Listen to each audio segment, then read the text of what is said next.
Some of my favorite conversations are with people who have left the faith. I know that frustrates some lifelong atheists, or maybe there are many who think, well, we've heard all the deconstruction stories before, but I think they're all unique. I think they're all very special. I have a deconstructor joining me today. Her name is Stacie Grahn. Hi, Stacie. Thanks for coming. Thank you for having me. You are not just out of Christianity. You are recently out of Christianity, right? And, it wasn't like you deconverted 20 years ago. Tell me about how long it's been and what you came out of. December will be 2 years since I officially said the words, I don't believe in God anymore. This is kind of my anniversary of deconverting this time of the year. And I was raised Christian. I was a full-in believer. I never saw this being a part of my life, being an atheist, an outspoken atheist, for that matter. Some people say, why did you choose atheism over your religion? And I always respond, I didn't choose this. No. I didn't wake up and say, today I would like to turn upside down everything I once held dear and believed with all of my heart. I didn't choose to doubt or reject the faith, right? You didn't choose your path. No, Stacie. No, not at all. It's definitely not something, like I said, I never would have thought that this would be where my life would have ended up. I was a very devout Christian. I was raising my kids to be kind of the same way, hopefully. And it just kind of happened with just discovering more and questioning more and allowing myself to ask those questions and finding those answers.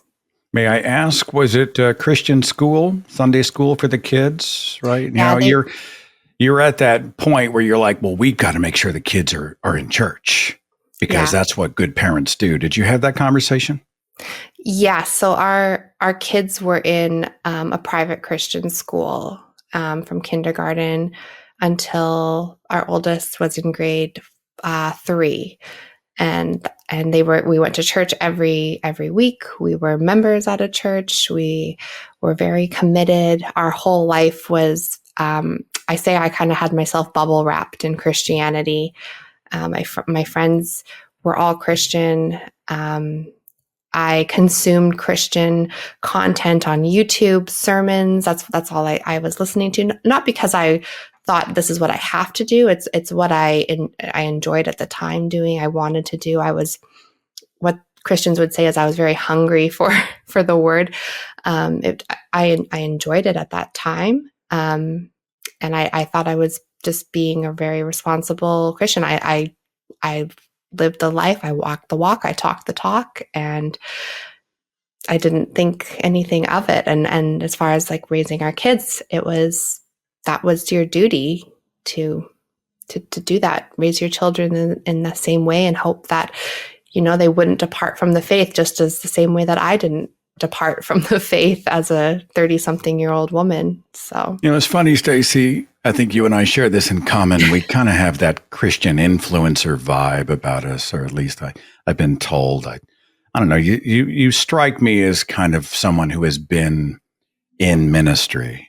Did you ever lead the Sunday school, have the prayer meetings? I mean, did your denomination even allow that with women? I don't know. You tell me. Yeah, I did get involved with the women's ministry. I did do Sunday school on occasion.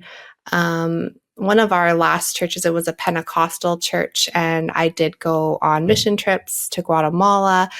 But yeah, I really did try to get involved, and I was part of the women's ministry, kind of wanting to get more into that leadership role because I wanted to just build that community and have people around me and help plan events and just be involved. But yeah, I did want to be a part of ministry in some capacity. So yeah, you're not wrong.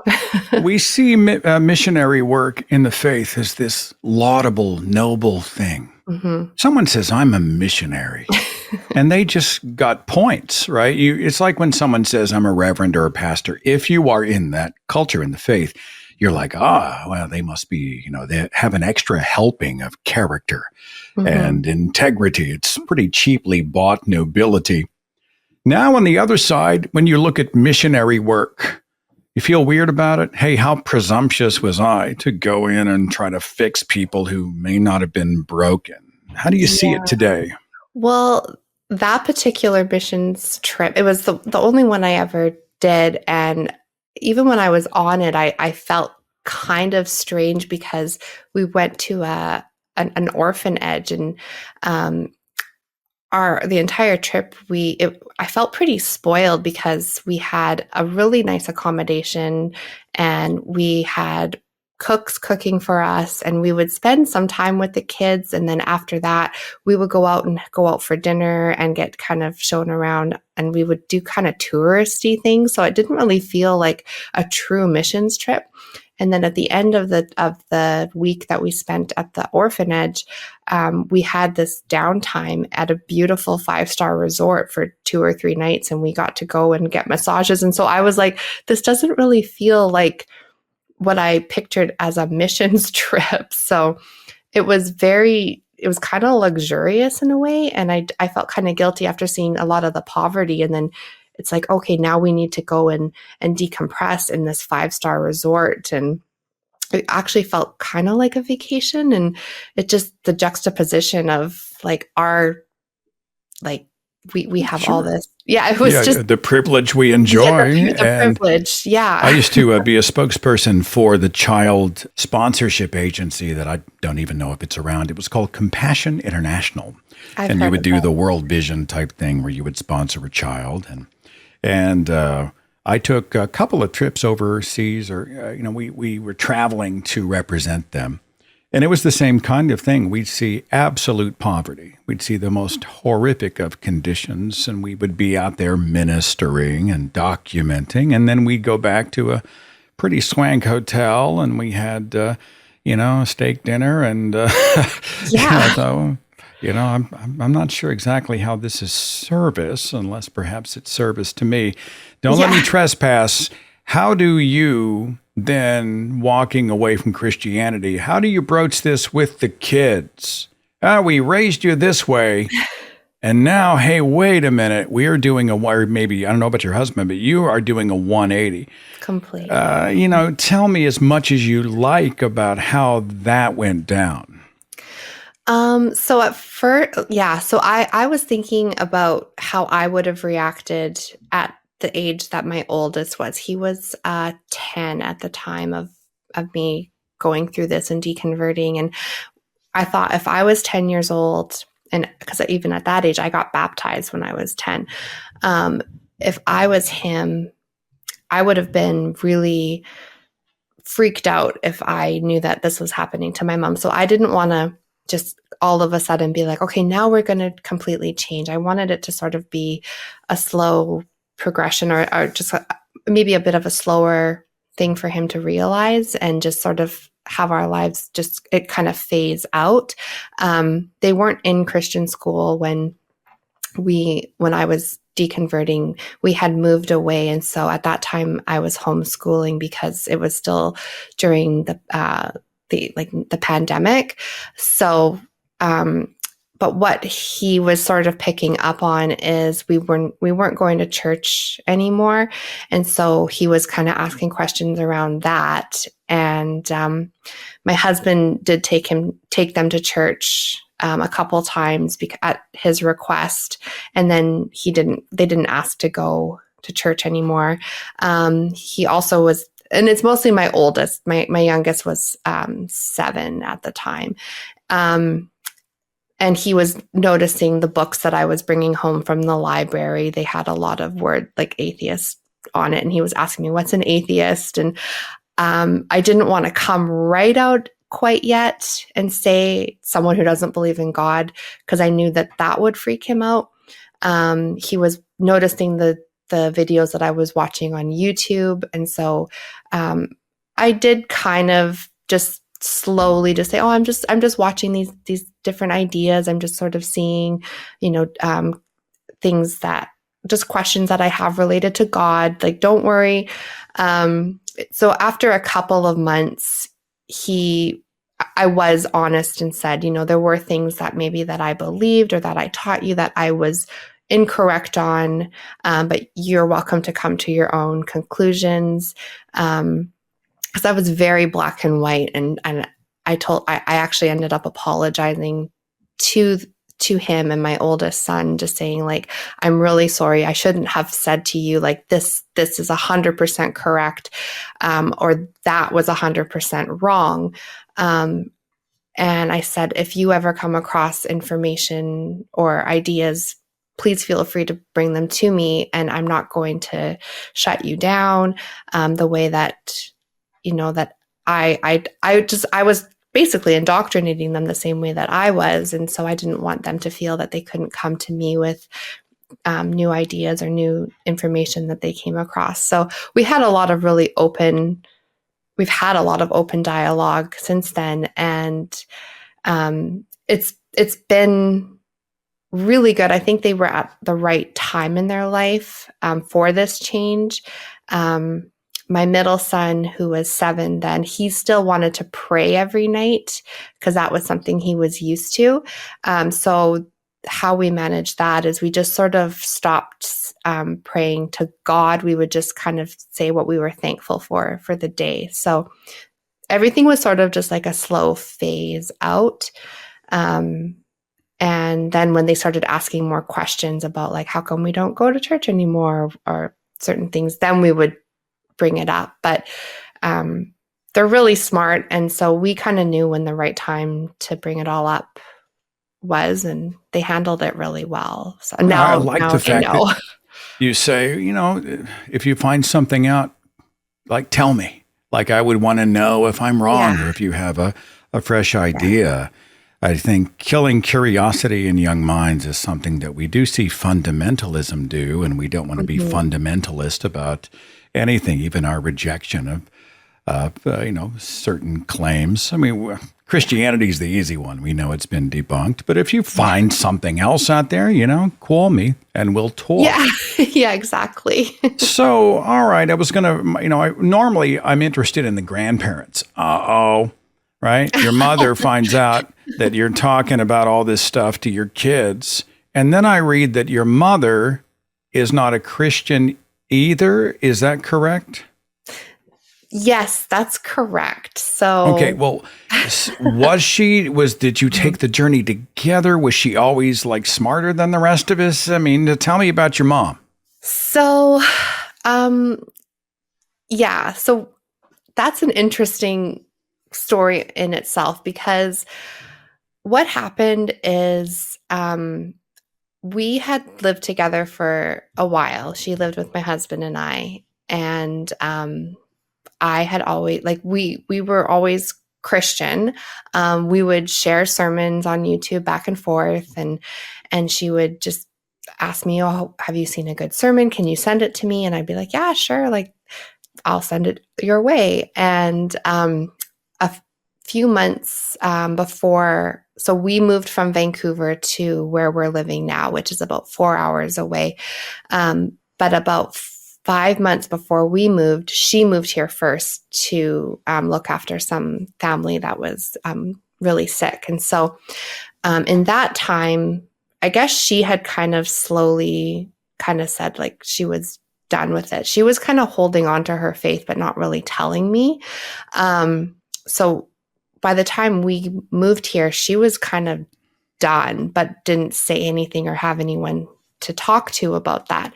So when I said that, like, to my husband, I don't believe in God anymore, because he was actually the first person that I told, I took her out for coffee and said, I need to tell you something, because I tell her everything. And I knew that she wasn't going to reject me or get upset at me, because we just have that kind of relationship. I wasn't sure if she would be kind of worried, but I knew that we would be able to work through it.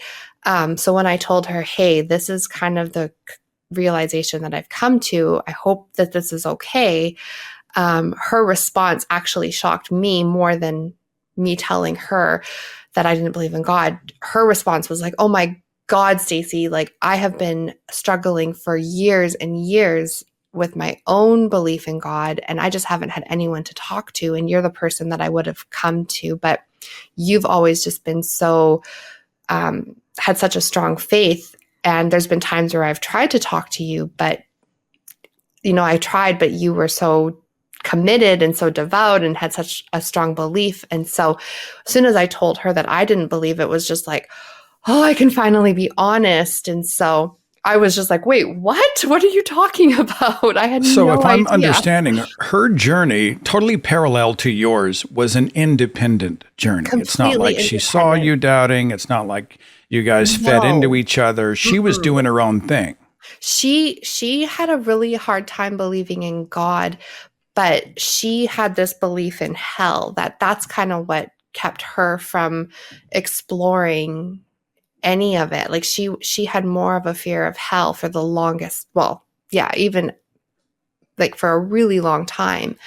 And that's what kept her in. And so for me, in order to ask any of the questions that I had to find out if I believed in it, I had to kind of deconstruct hell first, because I was afraid if I am wrong, that's where I'm going to go to hell. So I had to deconstruct that in order to move forward with any of my doubts. And so I know that that's something that a lot of people will usually, that's the last thing that they let go of. That had to be the first thing that I let go of in order to do any of it. So, yeah, it was shocking, and it was amazing at the same time, because I felt really bad because she had always struggled, but didn't have anyone to really be honest with. And then she's like, "Do you remember when I used to just kind of ask you, the certain questions, like when you pray and you believe God will answer your prayers, like, do you actually believe that?" And I would answer, "Oh yeah, I do. Like I really believe God hears my prayers and stuff." And so she was just trying to gauge where my faith was. And I had a lot of faith. And so those were just ways that she was trying to see, like, if she could Sure. talk to me. Testing the Yeah. waters, kind of to see where Yeah. you're at. Hey, Yeah. Stacie, have you noticed? I'm sure you have. It's a loaded question, but it's interesting how the whole thing is rigged. The prayer game is rigged, right? If I pray and it happens, God answered my prayer. If it partially happens, well, God has his reasons for not totally doing it. If it doesn't happen, well, it wasn't his will, or it may happen in the future, or he's using this adversity to build my faith, or it's a lack of faith, an attack of the devil. I need to pray harder. I mean, anything but I prayed and nothing happened. So Oh, yeah. maybe there is no caring God. It's, the goalposts are always in motion in the culture that we came out of, right? Yeah. Well, and there's so many sermons that will give you all those explanations, right? So that's why I guess I believe that God would answer my prayer, or if he didn't answer my prayer, there was a reason why he didn't. And I bought into Sure. it. So Whatever you ask in my name, I will do, that the Father will be glorified in the Son. yeah. And we ask, and there's crickets, and we're like, okay, right? Well, somehow this is still an answered prayer. I'm just too stupid or sinful to know how. Yes. Yeah. Can I ask about your husband's journey? Is he still on it? So my husband, I mean, and you know, right. he may not want to be part of our conversation, which is totally cool. I just threw him out there. Totally So, fine. No, he's okay. totally fine. All right. All right.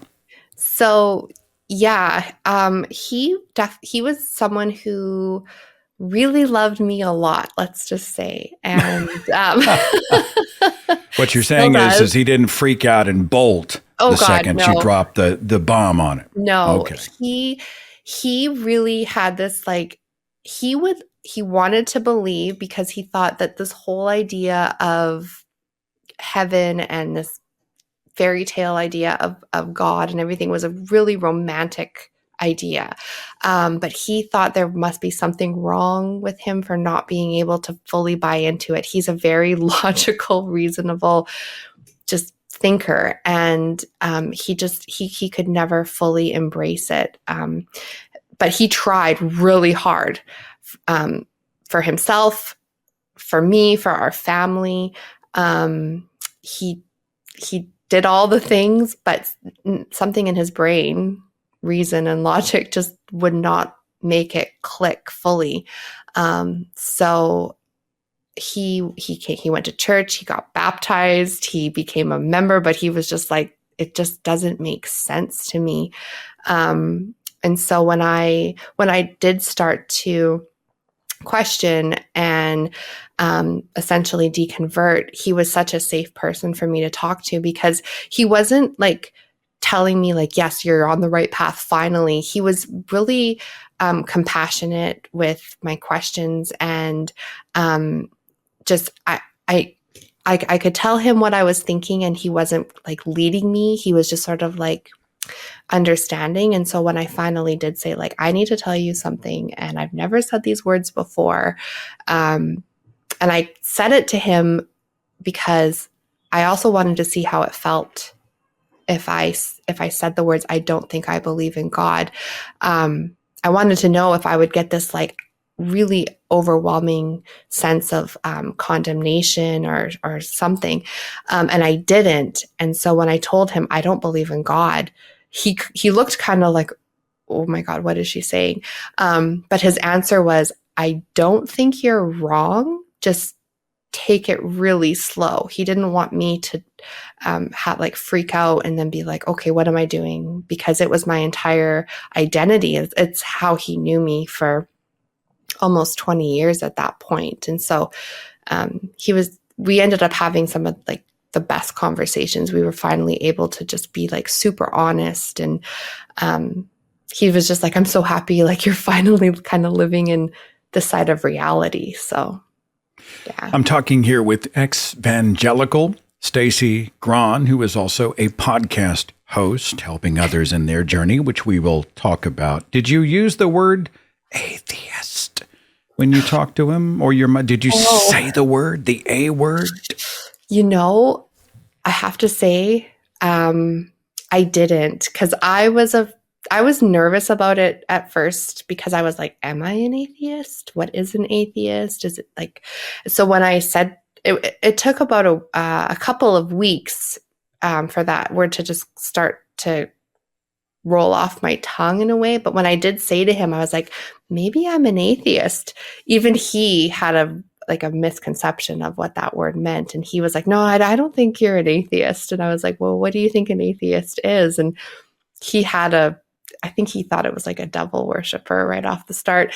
And I was like, all it means is someone who doesn't believe in a god or gods. Like, I had to kind of inform him as I was being informed on that, because even he had just a totally different idea of it. And he's like, maybe, I don't know, I just maybe just figure that one out first. And I was like, I am. This speaks to the success that religious cultures have had, though, in stigmatizing the word. You know, I remember when I first said the word to my mother, who was heartbroken. And she's like, oh, you have doubts. You may not believe, but you're not an atheist, like anything but that.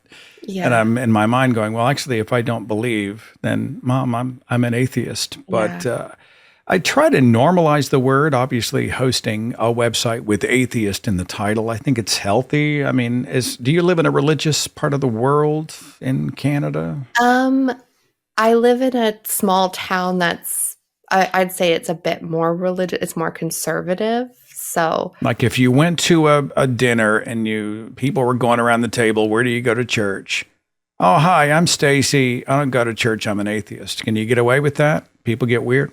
I think, Yeah, because I think people would be a little like, "Oh, you're an atheist? What the heck?" Because I went out for coffee with a friend that I met recently, an older gentleman from where I work, and he's friends with my husband too. And so he wanted to know more about me based on some of the posts I've made on Facebook. He's like, "I'd like to know more about your religious journey and stuff." And then he brought it up. He goes, "I noticed you used the word atheist." And he's like, "I don't think you're an atheist." And I was like, "All it means is I don't believe in God." He's like, "Yeah, but I don't think you're an atheist." And I'm like, "But I am." So yeah, I think it would be very like, ooh.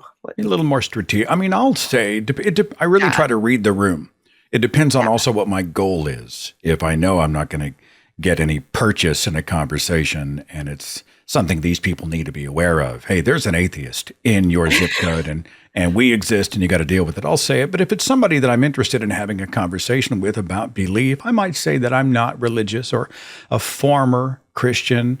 I'll use language that doesn't necessarily prompt them to slam the door as quickly. And I don't think that's cowardice. I think there are some who would take issue with that approach. I've got to come back to hell.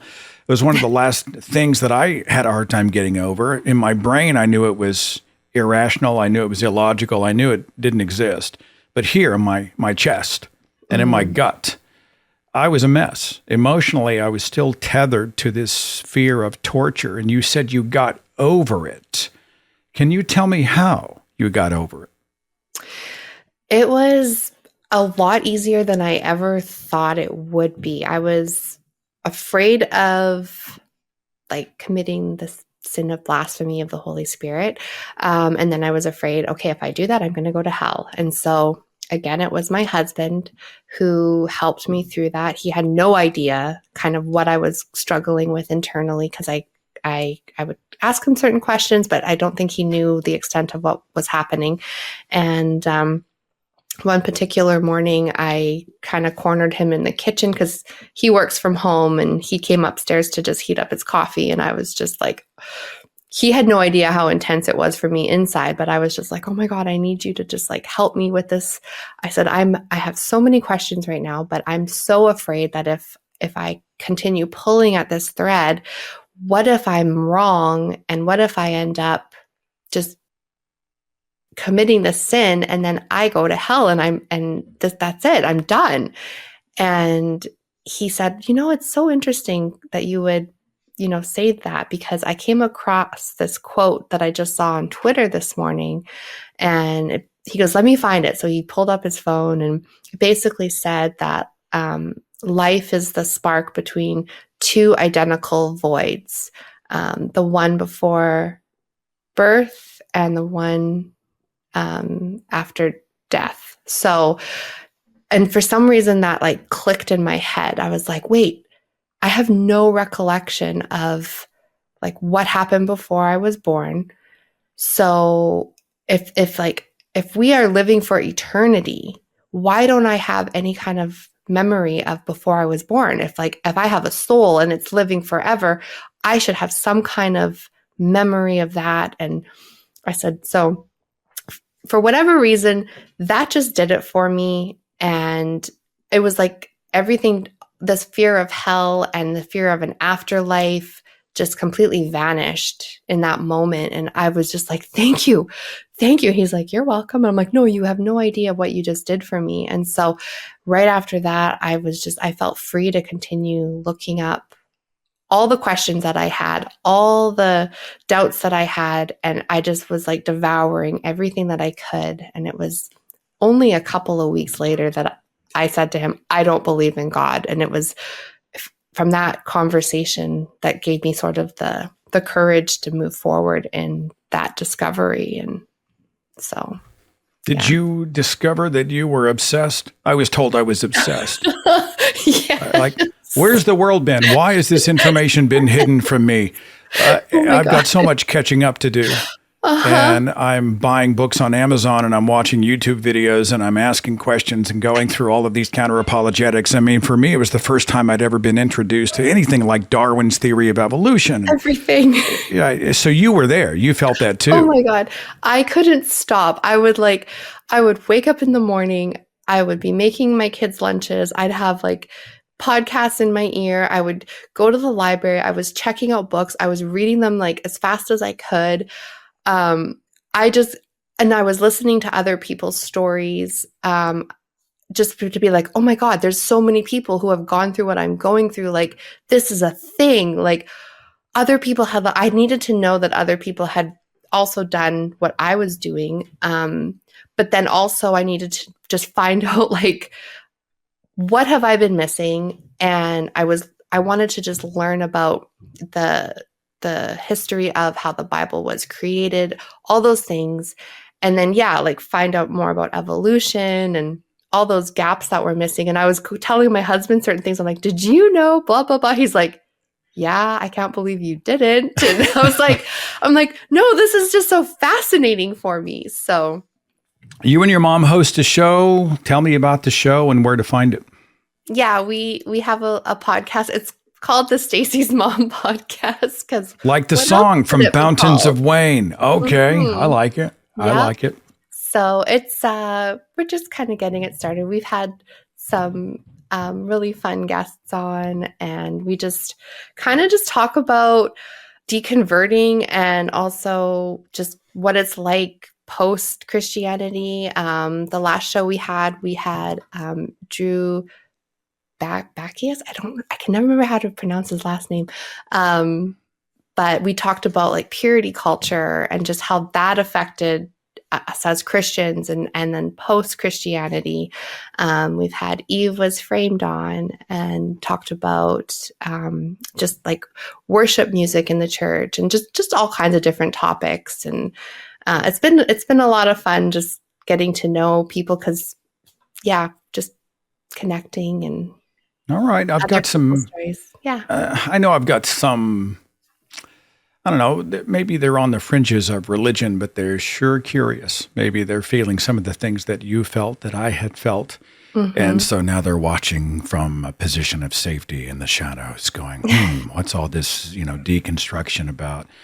And what if they're going through some of the fears? Or maybe they've deconstructed, but they still have the emotional scars, the baggage. How about a word of encouragement, a word of perspective? Allow people to see through the window of your journey. It might help them.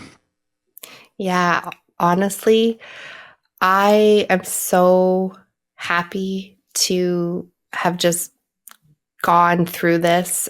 Even though it was hard and it was scary, it's been so worth it.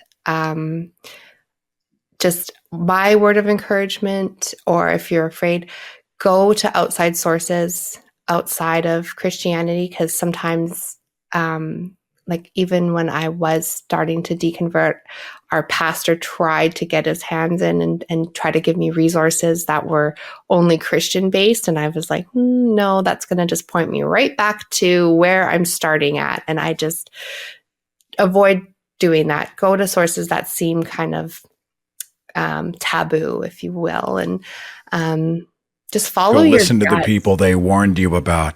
Exactly. See what they have to say. Yeah. And honestly, listen to your gut, because I think back to so many times where if I would have listened to myself then, I would have probably been out at 22 or 24 or 25. Like there were so many times where I was trying to just get through to myself, and I didn't, because but that was trained out of us, Yeah, no, exactly. Trust not in your own understanding. Yeah. God uses the foolish things to shame the wise. Who are we to know the mind of God? I mean, again, we're talking about a situation where we are trained to distrust reason. 2 + 2 may not equal 4.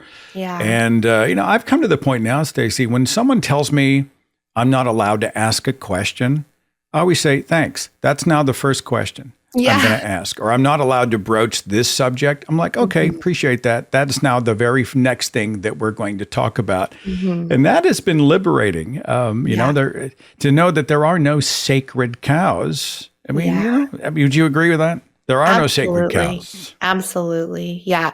And I think at the beginning of my deconstruction, I didn't quite leave Christianity right off the bat. I just kind of changed churches.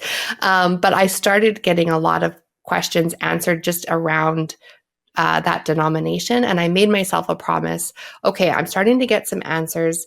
I'm never going to not allow myself to not ask those questions. And so even though it took me maybe another 2 years before I officially left, just allowing myself, just promising myself, okay, I'm going to just let myself ask questions. That was the best thing to do. And I'm glad I kept that promise to myself, because here I am.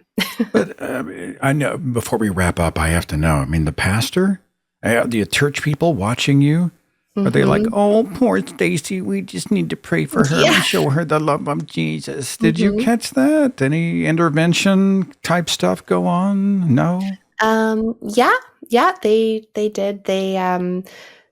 We were in a Reformed church, which is a very legalistic Calvinist church, and so they follow their church doctrine, which means they practice church discipline, and that was meaning that they would contact us by letter, by email, and if we didn't respond by repenting, they would then call us out during the church services, and they made formal announcements about us, and that carried on for 7 months before they formally excommunicated us. And all of it was on YouTube because they live streamed the services. So yeah, that Forgive was... me, Steph. Forgive the interruptions. Come on, I've got to jump in. No. I am sorry. The pastor is like Stacie Grahn and her husband. And our children. They named our children too. They named your kids in front of the entire congregation as people who were in rebellion against God. Yeah. And were the congregation is charged to what? Pray for you? Or was this like a shaming or all the above? I think it was all of the above, because nobody actually like reached out to us in a like what are you doing? Are you sure you want to do this? It was more like nobody reached out in care and concern. And there was people who were my friends, and some of them were my friends for a really long time. So I knew that there were announcements made about us on certain days, because I would see, if I had posted a story on Instagram, you can see who's viewed your story. And a lot of the people from the church would come and see my Insta story. So I was There's somebody from your church right now who's sending you a text. I thought that was on silent. They're sending you a text and they're going, I'm praying for your immortal soul, Stacie. You know, how dare you mock God? Yeah. So I knew, I was like, oh, there must have been an announcement about us. So, and sure enough, they were just nuking you from orbit, right? That was the kind of a witch burning. They were setting fire to your reputation as a defense mechanism and a measure of control. I mean, you can speak to this better than anybody, but we've talked a little bit about how insidious church discipline can be. Oh, yeah. And of course, you and I now come out the other side going, how about it's none of your business?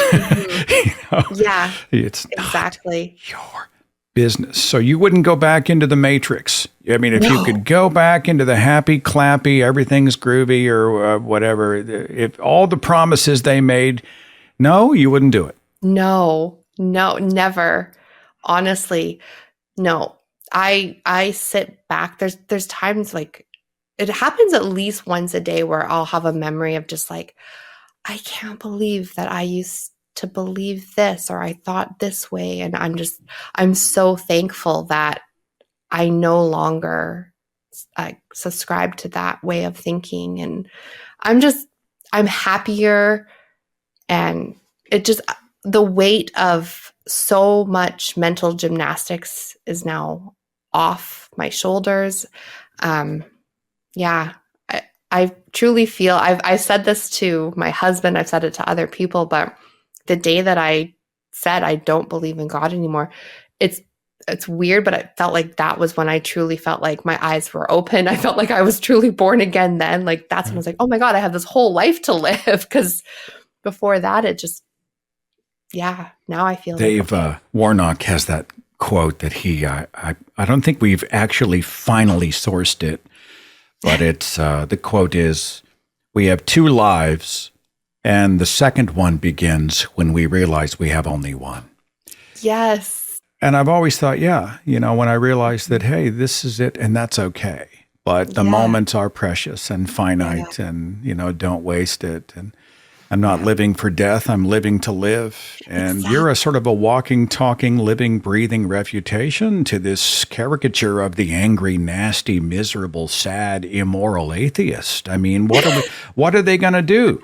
They're going to look at you and they see happy people, fulfilled, wouldn't go back, doing well, you and your family. I mean, you're like, we should put you on the poster. Put you out there and show the apologist what it's really about. How do people find your podcast, your story, your work? Do you have a hub, site, channel? What? On YouTube, it's the Stacie's Mom Podcast, Stacie with an IE. You can find me on like Instagram, and my screen name is Apostasy. It's a play on the word apostasy, APOSTACIE. That's where you can find me on pretty much all social media. So you tell your mom that even though I haven't met her, I'm hugging her from all the way down here in Oklahoma, USA. We've never met. She inspires me. My inbox is loaded with people who are being punished by parents who, they're freaking out or they're being judgmental or, maybe they're just locked in a cult. And I hear about your mom and I think about her journey and how gutsy it is and how the support she gave you and the listening ear and how you're doing this thing together. And I want an autograph. Stacie's mom, I want something signed someday. That's a day. Okay. She'll love that. I'm going to link to your stuff in the description box of this conversation. And I'm glad you escaped. You and I are breathing the free air. Feels pretty good, doesn't it? So it does. Right. We'll spread the word. You keep kicking out there. Be safe. Happy New Year. We'll talk soon. Okay. You too.